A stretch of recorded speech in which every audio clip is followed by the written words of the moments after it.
Hi, this is Brad with Ignite Payment Strategic Alliance, and today we're going to continue our series on the care and feeding of your small business with employees.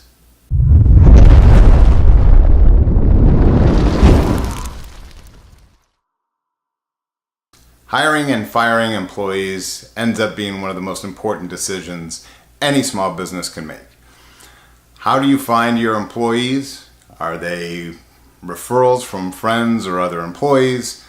How do you fire employees? When do you have a procedure for that? Do you know what time it is? Do you struggle with those personal relationships that you have with employees that kind of lingers that employment crisis on longer than it has to? And then once you do employ somebody, once you do hire somebody, do you actually have a training? Do you have a job description for them? Do they know what they're supposed to do when they come in the next day after they've been hired? So these are all things that small businesses typically don't handle well. Some of you guys probably do a great job with this, but most small businesses kind of struggle with hiring and firing.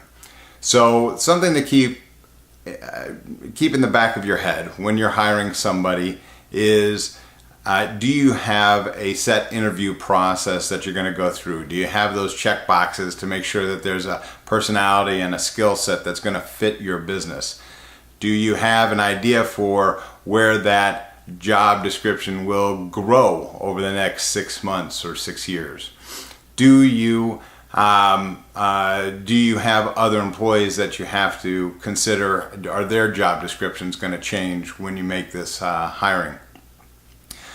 So getting all of that kind of stuff kind of conceptualized before the hiring process starts is very important. And really, if we just spend a little bit of time putting together a job description, what we want this new employee to do, if we spend a little bit of time putting a schedule together for training and list out certain tasks that we want them to be able to accomplish and make sure that they're trained and they know how to handle those. We want to breed success with our employees, because ultimately, if we've got a competent, happy employee, then most likely they're going to take care of our customers and they're going to do a good job taking care of our customers, and that's what we want. Now, on the flip side of that is, how do you determine when an employee isn't living up to your expectations?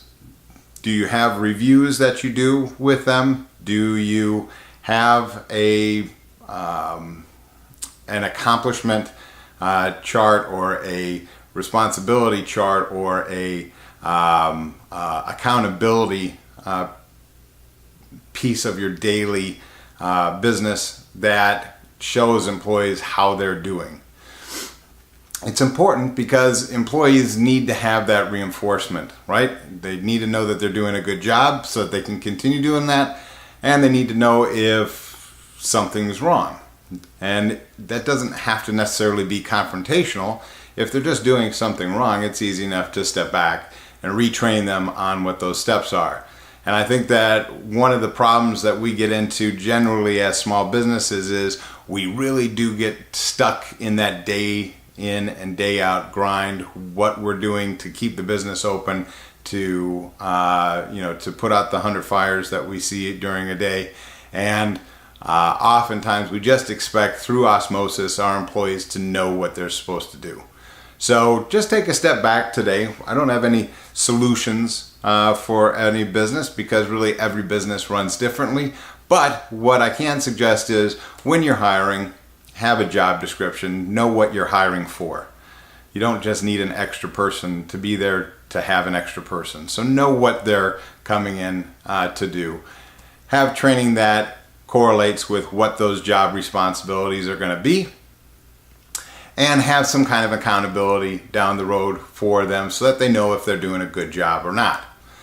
And ultimately, if you need to let somebody go, kind of the same process works in reverse. Right? You now found out that through the accountability that it's not working out with them. You've tried to retrain and it's just not sticking. Now you need to make your decision and move on. And that's a very difficult thing for small businesses to do, because we do get emotionally attached. We know all of our employees. So what do you do for your hiring process? What do you do for your firing process? And what do you do in between to keep accountability going? I'd love to hear your stories and hear what you're doing. And if there's anything that we can do to help make your business better, I would love to hear from you as well. You can reach me at brad@ignite-sa.com. My website is ignite-sa.com. And we are in the business of making your business better.